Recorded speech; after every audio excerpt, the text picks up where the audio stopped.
Semoga yang subscribe diberikan rezeki melimpah dari jalan tak terduga. Dan yang like komen, dimudahkan jalannya menuju surga di hari akhir nanti. Siapa yang tak mendengar nama Qorun? Qorun adalah seorang sosok kaya raya di zaman Nabi Musa, tapi namanya melegenda hingga sekarang. Kisahnya diabadikan dalam Al-Quran, bahkan menjadi peribahasa atau ungkapan di masyarakat guna menggambarkan seseorang yang mirip dengan tabiatnya atau menisbatkan harta yang ditemukan terpendam dalam tanah sebagai harta Qorun. Qorun adalah miliarder kaya raya yang hidup sejaman dengan Nabi Musa. Saking kaya rayanya, Qorun setiap kali keluar dari rumahnya, ia didampingi dengan 300 pelayan laki-laki dan 300 pelayan perempuan. Qorun juga dikawal oleh 4.000 pengawal yang diiringi 4.000 binatang ternak, ditambah 60 ekor unta yang khusus membawa kunci-kunci gudang penyimpanan harta kekayaannya itu. Itu dilakukan semata-mata sebagai bentuk kesombongan bahwa dialah manusia paling kaya, paling terhormat, dan memiliki pengikut setia. Ia merasa lebih mulia dibandingkan Nabi Musa alaihissalam. Orang-orang tentu saja akan penasaran seberapa banyak harta kekayaan Qorun jika pengawal dan pembawa kunci gudang kekayaannya sebanyak itu. Lalu berapakah harta yang dimiliki Qorun yang disimpan dalam gudang-gudangnya tersebut? Sebelum saya melanjutkan, dimohon untuk menonton video ini sampai selesai supaya tidak ada kesalahpahaman dalam memahami isi cerita, serta mohon bantu channel ini semakin berkembang dengan cara tekan subscribe dan silahkan tinggalkan like serta komen positifnya. Semoga dukungan pemirsa Risalah Kehidupan bernilai pahala dan menjadi wasilah dimudahkannya segala urusan pemirsa sekalian. Pemirsa Risalah Kehidupan, di zaman sekarang banyak orang yang mengistilahkan rezeki yang tak terduga dengan istilah harta Qorun. Lalu dari manakah sumber harta kekayaan Qorun yang sangat luar biasa itu? Serta di manakah Qorun dan hartanya ditenggelamkan? Siapakah Qorun dan bagaimana kisahnya dengan Nabi Musa? Qorun merupakan kaum Nabi Musa alaihissalam. Disebutkan oleh Ibnu Jurayj, nama lengkap Qorun adalah Qorun ibnu Yashar, ibnu Qahis, ibnu Lawi, ibnu Yakub. Ia merupakan putra paman atau sepupu Nabi Musa alaihissalam. Pasalnya, Nabi Musa alaihissalam sendiri adalah putra Imron, sedangkan Imron adalah putra Qahis. Dengan kata lain, Qorun masih satu kakek dengan Nabi Musa alaihissalam, yakni kakek Qahis. Ia adalah umat Nabi Musa yang taat. Tidak hanya memiliki banyak harta, Qorun juga termasuk orang yang cerdas dan berilmu. Ia menguasai ilmu duniawi dan ilmu ukhrawi, dan tercatat bahwa Qorun adalah ahli di bidang kimia. Dirinya tercatat sebagai ahli kitab Taurat setelah Nabi Musa. Kepandaian Qorun dalam ilmu agama membuat dirinya sering disebut dengan ilmu nawir atau orang yang memberi cahaya dan penerangan. Suaranya terkenal merdu dalam membaca kitab Taurat. Selain itu, Qorun juga lihai dalam berbisnis. Ia mengetahui trik investasi yang menguntungkan serta jalur perdagangan internasional yang strategis di zamannya. Kekayaan Qorun begitu banyak sebagaimana tercatat dalam surat Al-Qasas ayat 76. Sesungguhnya Qorun termasuk kaum Musa, tetapi dia berlaku aniaya terhadap mereka. Kami telah menganugerahkan kepadanya pembendaharaan harta yang kunci-kuncinya sungguh berat dipikul oleh sejumlah orang-orang yang kuat. Dalam riwayat Khaisamah disebutkan, untuk mengangkut kunci gudang kekayaan Qorun dibutuhkan 60 bigol atau sejenis kuda kecil. Ukuran kuncinya sebesar jari, bahannya terbuat dari kulit dan setiap kunci digunakan untuk satu gudang. Maka keluarlah Qorun kepada kaumnya dalam kemegahannya. Para ulama tafsir menjelaskan Qorun keluar dengan baju mewah diiringi dengan 300 gadis berbaju merah dan 4.000 kendaraan kuda. Tak heran iring-iringan Qarun itu mengundang decak kagum mereka yang gandrung terhadap harta kekayaan. Sebagaimana yang terekam dalam Al-Quran, moga-moga kiranya kita mempunyai seperti apa yang telah diberikan kepada Qarun. Sesungguhnya ia benar-benar mempunyai keberuntungan yang besar. Quran Surat Al-Qasas ayat 79.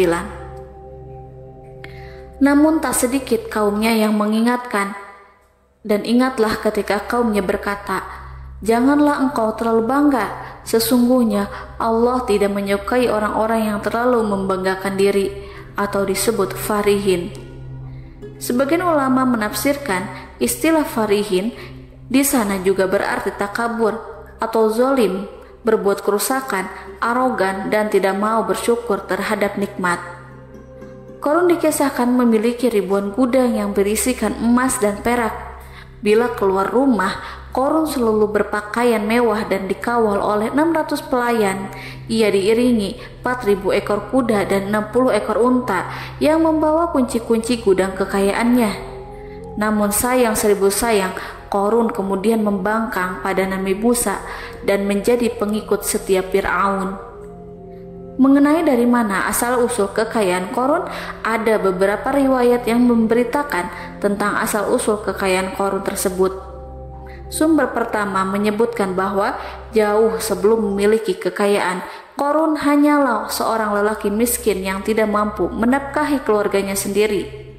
Anaknya sangat banyak. Lalu suatu hari ketika Qarun datang kepada Nabi Musa, ia meminta Nabi Musa alaihissalam untuk mendoakannya agar Allah memberikan harta benda yang banyak. Qarun juga meminta Nabi Musa mengajarinya ilmu kimia dan ilmu-ilmu kehidupan lainnya. Qarun dikenal sebagai orang yang soleh dan mengikuti ajaran Ibrahim dengan baik, sehingga tanpa pikir panjang Nabi Musa alaihissalam menyetujui permintaannya. Allah Subhanahu wa ta'ala mengabulkan doa Nabi Musa. Qarun diberikan kecerdasan luar biasa dan menguasai ilmu yang telah diajarkan kepadanya. Qarun menguasai teori dan praktik pembuatan emas permata dan beragam perhiasan mewah lainnya. Ia juga pakar dalam ilmu arsitektur rancangan bangunan, penataan kota, dan lain sebagainya. Tidak lama setelah itu, hidupnya berubah. Qarun pun hidup dengan bergelimbang harta. Ribuan gudang yang dimilikinya penuh dengan emas dan perak. Namun sayangnya, keberuntungan yang didapatkannya membuatnya gelap mata. Qarun mulai hidup dengan penuh pamer, keangkuhan, dan penuh kesombongan. Kekayaan yang telah diberikan oleh Allah Subhanahu wa ta'ala membuatnya lupa dengan Sang Maha Pemberi. Qarun merasa lebih terhormat dan mulia dibandingkan Nabi Musa. Ia pun akhirnya membelot dan durhaka pada Nabi Musa.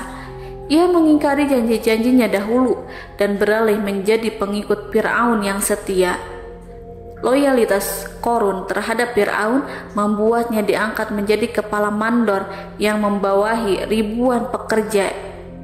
Dikisahkan bahwa Qarun bersikap semena-mena terhadap para pekerja. Ia tega memotong upah mereka. Ia melakukan korupsi demi membangun istana dan kemegahannya sendiri, dan untuk membangun gudang-gudang penyimpanan harta yang telah ia kumpulkan jauh-jauh hari. Ketika datang perintah zakat, Nabi Musa alaihissalam pergi menemui Qarun dan memerintahkannya mengeluarkan zakat sebesar 1 dinar dari setiap 1000 dinar, 1 dirham dari setiap 1000 dirham, 1 kambing dari setiap 1000 kambing, dan seterusnya. Setelah Qarun menghitung seluruh hartanya, ternyata jumlah zakatnya sangat besar. Kekikirannya pun mulai menghalangi hatinya untuk mengeluarkan zakat. Qarun enggan membayar zakat ketika Nabi Musa alaihissalam menagih zakat yang diperintahkan oleh Allah untuk ditunaikannya. Ketika Qarun diminta zakat, ia langsung marah dan tidak memberikan sedikit pun kekayaannya. Dia berpikir bahwa harta kekayaan yang dimilikinya didapat dari hasil kerja dan usahanya sendiri, dan tidak ada kaitannya dengan siapapun, termasuk Allah Subhanahu wa Ta'ala. Janji Qorun untuk lebih taat beribadah dan membantu sesama jika diberi kekayaan oleh Allah dilupakannya. Dia mempergunakan kekayaannya tersebut dalam kesesatan, kezaliman, dan permusuhan, sehingga membuatnya menjadi sombong dan terlena. Orang-orang beriman pada masa itu sering menasehati Qorun untuk bersyukur atas nikmat yang Allah berikan kepadanya, tetapi dia tidak mengindahkan nasihat tersebut. Dari sikapnya tersebut sudah jelas bahwa Qorun tidak membutuhkan nasihat kebenaran, bahkan merasa tidak takut dengan ancaman Allah, sebab Qorun merasa sudah memiliki segalanya. Qorun merasa dirinya hebat dan pintar serta punya banyak pengikut setia, punya banyak pengawal dan merasa aman karena dekat dengan Raja Fir'aun. Qorun berkata, "Sesungguhnya aku mendapatkan harta ini karena ilmu yang ada padaku." Qorun sangat sombong. Ia merasa hartanya didapatkannya sendiri tanpa campur tangan dan kehendak Zat yang Maha Kaya, yakni Allah Subhanahu wa Ta'ala. Apakah Qorun lupa ataukah ia tidak tahu bahwa Allah telah membinasakan orang-orang sombong sebelumnya, yang bahkan lebih kuat darinya, yang lebih kaya darinya, yang lebih banyak pengawalannya, lebih kokoh dan tak terkalahkan dibanding dirinya? Karena terdorong sifat kikir dan angkuh, maka Qorun membuat rencana untuk melakukan tipu daya agar dia terlepas dari kewajiban membayar zakat. Dia ingin menjatuhkan nama baik dan citra baik Nabi Musa alaihissalam. Kemudian dia mengumpulkan tokoh-tokoh konglomerat Bani Israel. Ia berkata kepada mereka, "Wahai saudara-saudaraku, terhadap apa yang diperintahkan Musa untuk membayar zakat, apakah kalian akan mematuhinya? Sekarang dia hendak mengambil harta yang ada di tangan kalian, maka pikirkanlah suatu cara untuk menghindari perintahnya." Para pembesar-pembesar yang dipanggil kemudian menjawab, "Wahai paduka Qorun, engkau lebih besar daripada kami. Kami akan melakukan apapun yang kau inginkan." Qorun pun berkata, "Datangkanlah kepadaku wanita cantik. Aku akan memberinya hadiah besar jika ia berhasil menggoda dan memfitnah Nabi Musa." Ketika wanita cantik yang diinginkan datang, Qorun memberikan kepadanya uang muka sebagai jaminan.